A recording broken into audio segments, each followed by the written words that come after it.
Welcome to today's Explainer. We're jumping straight into the incredible depths of the Gospel of Luke, chapter 5, verses 1 through 11. Today, we're unpacking a massive spiritual message that goes way, way beyond just pulling a huge haul of fish out of the Sea of Galilee. We're going to see exactly how a simple conversation on a beach completely transforms an ordinary, tired fisherman into the literal cornerstone of a global faith. But first, you know that feeling when you've given absolutely everything, poured your heart into something, and still came up completely empty? It's a deeply relatable human experience, right? Before we even touch on the miracle itself, we really have to get inside the head of our main guy, St. Peter. Imagine pouring all your expertise and sweat into a project only to have zero to show for it. That is exactly the headspace Peter is in when our story kicks off. So, let's look at section 1, the season of failure. We're catching Peter at an absolute low point. Jesus is teaching crowds by the water, and he decides to step right into Peter's boat. Now, Peter is not having a good day. He's been grinding and working hard all night long and caught absolutely nothing. For a professional fisherman, a guy whose literal survival depends on his catch, those empty nets weren't just bad luck. They represented this crushing disappointment, profound physical exhaustion, and honestly, a creeping sense of hopelessness. He had literally hit a wall. But the timing here is just brilliant. Jesus doesn't wait for Peter to have this stellar, successful day to recruit him. He steps into Peter's boat right in the middle of his mess and his brokenness. It shows us this absolutely crucial spiritual principle. God often comes closest to us when we are exhausted, running on empty, and completely unable to succeed on our own. It's a beautiful reminder that Jesus calls the willing and the available, not just the people who have it all perfectly together. Which brings us to section 2, into the deep water. Here's where things get wild. Jesus gives a command that honestly makes zero sense on paper. He tells Peter to cast his nets again, but with a catch. Go into the deep water. This is way more than fishing advice, you guys. It's a massive challenge to leave the safe, predictable shoreline and step right into total vulnerability. Think about the stark contrast going on in Peter's head. Human logic is waving a massive red flag. It's daytime, the absolute worst time to fish. Plus, Peter is the seasoned pro here, and Jesus is, well, a carpenter. But on the flip side, you have faith. And faith here means trusting divine direction over your own human understanding, even when your current reality is screaming that you've already failed. And Peter's response is a total game changer. Despite his exhaustion, despite knowing better as an expert, he basically says, "Look, my gut says no, but because you say so, I'll do it." He chooses obedience over his own resume. And guess what? The miracle didn't happen while Peter was hustling on his own all night. It happened the exact second he obeyed.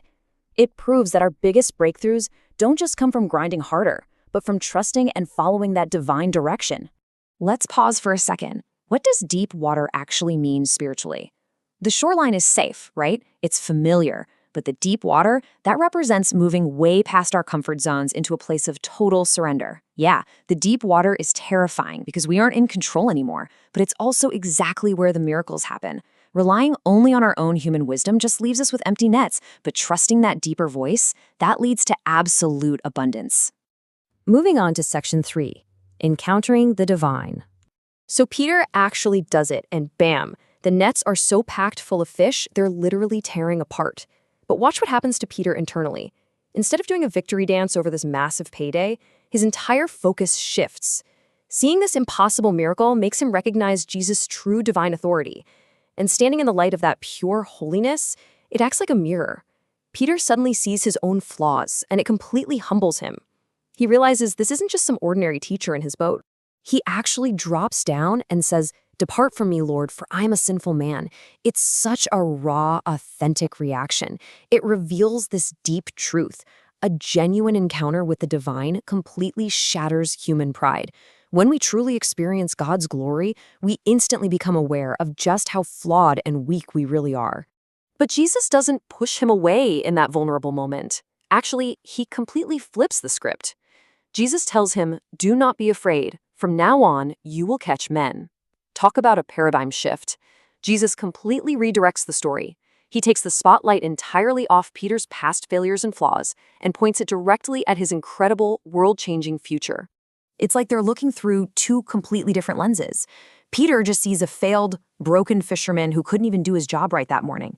But Jesus sees a future disciple. He sees a rock-solid leader. He sees a guy who is going to actively bring masses of people into God's kingdom.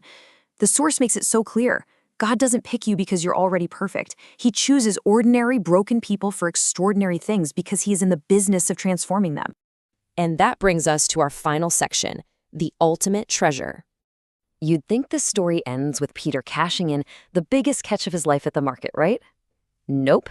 It ends with this radical reality check about what actually matters. In any other scenario, those overflowing nets are the jackpot.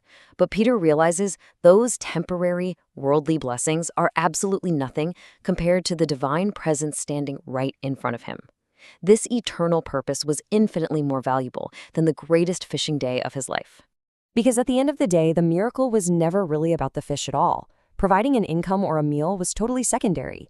The fish were just the hook to draw them into a real relationship.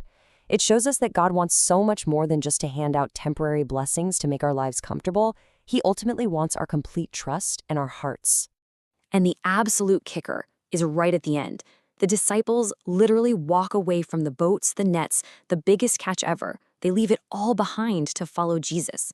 They show us that when you finally surrender your failures, your fears, and your own limited logic, God takes that emptiness and transforms it into profound purpose. Trusting him completely is what takes an ordinary life and makes it eternal. So, as we wrap up this explainer on Luke 5, I want to leave you chewing on this. We just saw how Peter had to ditch the safety of the shore and choose faith over logic to find his real purpose.